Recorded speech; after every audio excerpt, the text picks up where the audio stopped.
So the best way to create any AI imagery in Canva is using the AI image generator. So the way that I've done this is always going back into the elements window here and then scrolling down to AI image generator. So this is where I can obviously create using the prompts similar to ChatGPT or any of those other AI tools.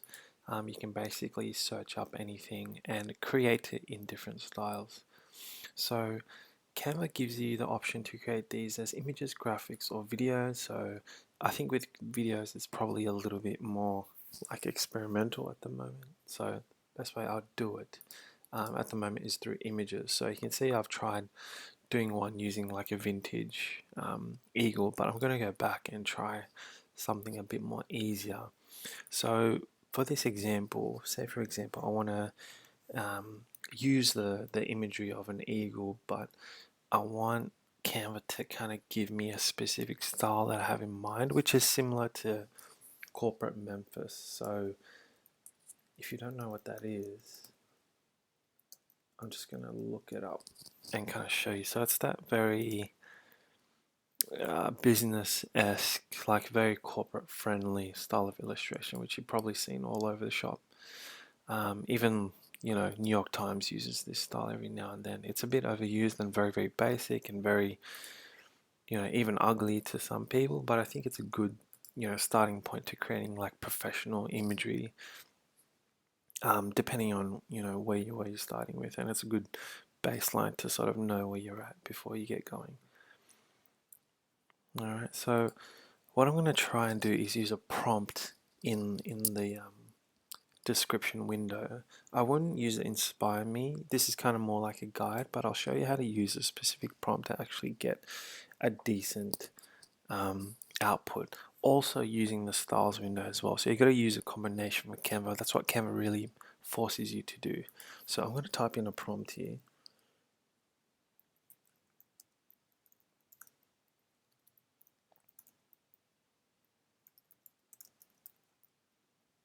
So I'm just going to type vintage eagle flapping wings. And I'm actually going to generate this as a square, but in terms of the style, I'm going to use mid-century for this option, okay? So let's just see what this gives me once I generate this. So I'm assuming it will give me something similar to the corporate Memphis, but we'll see if it actually works this time. Okay, so it's looking a bit closer to what we want. Yeah, I would assume that something like this is a bit sort of there, but these are a little bit more on the vintage side. Yeah, if we maybe even have a look at this one. I'm after something a little bit less detailed. These are pretty close enough, especially this one. I think it's sort of stepping into that boundary of, we'll say something a bit more similar to like one of these ones. So you can see it's got that soft texture. I don't know if you can really see that over the image, but it's kind of got that texture. So you can see we're kind of already there, especially with that 2D style of illustration. But these are a little bit more like, we're looking at a currency or something like that, like an American dollar bill.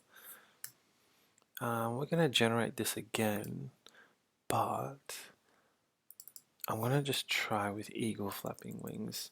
So generally, if you prompt the generator with like the first word to be like retro eagle flapping wings, for example, or simple eagle flapping wings, that's how I've generally got the right sort of response through Canva. Just remember you've got credits here, but I'm just using the Canva Pro version.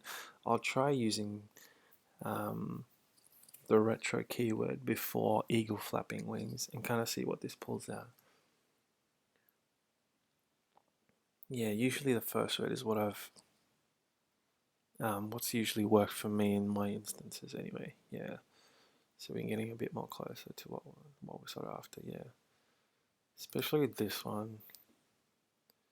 I think the detail is still quite high, but if you really look at it, we're really touching on something a bit more closer.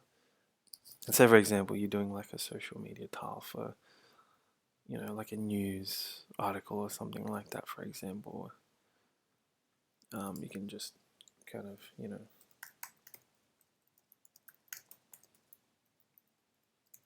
I know it's a bit grim, but you can kind of see where this will sort of go in the grand scheme of things. If you really had to create something. I'm just making this as an example, but you kind of know what I mean.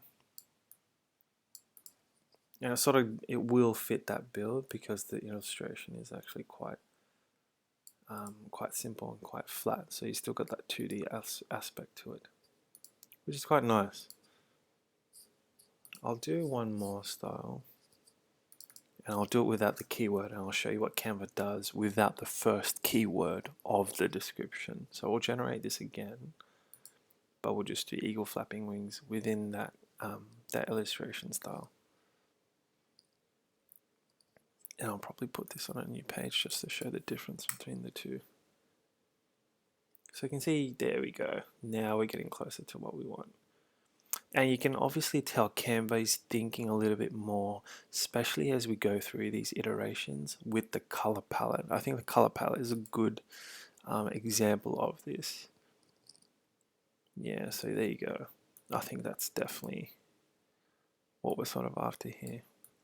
And you can see it's using that gradient, it's using that flat illustration style, and it's not overly detailed. I think this is really good compared to what we have here. So you can see the difference between the two. I think it's great. That's a great result. Even this one here. And it's got that like stiff movement in the eagle's arms and the actual body, which stylistically is what I would be after. It's quite nice. We can use this one here as well. Keeping in mind that this illustration style is based off the, I think it was the mid-century illustration style, so keep that in mind. Because if you're using 3D or that sort of thing, depending on if you're using video, I think 3D video will be a good one to look at, which I'll show in another video, because that's kind of in at the moment, especially with 3D, and I would probably say, yeah, 3D and a bit more filmic and photo 3D. That's kind of in at the moment, along with minimalist. We'll do that in another video. But yeah, hopefully this kind of makes sense and helps creating prompts a bit more easier, especially with that first word, and then keeping it simple with your prompt. I would keep your prompt under less than 6 to 10 words, and make sure you always pick a style and experiment with the styles before you get started with the prompt as well. It will take a bit of practice, but I think once you do a couple of practice runs with different styles, you'll get used to keeping the prompt fairly simple as you go through generating more AI artwork. Yeah, hopefully this makes a bit more sense. If you've got questions, just leave a comment. If you would like help with a project, just let me know and I'll leave a link in the description. Thanks.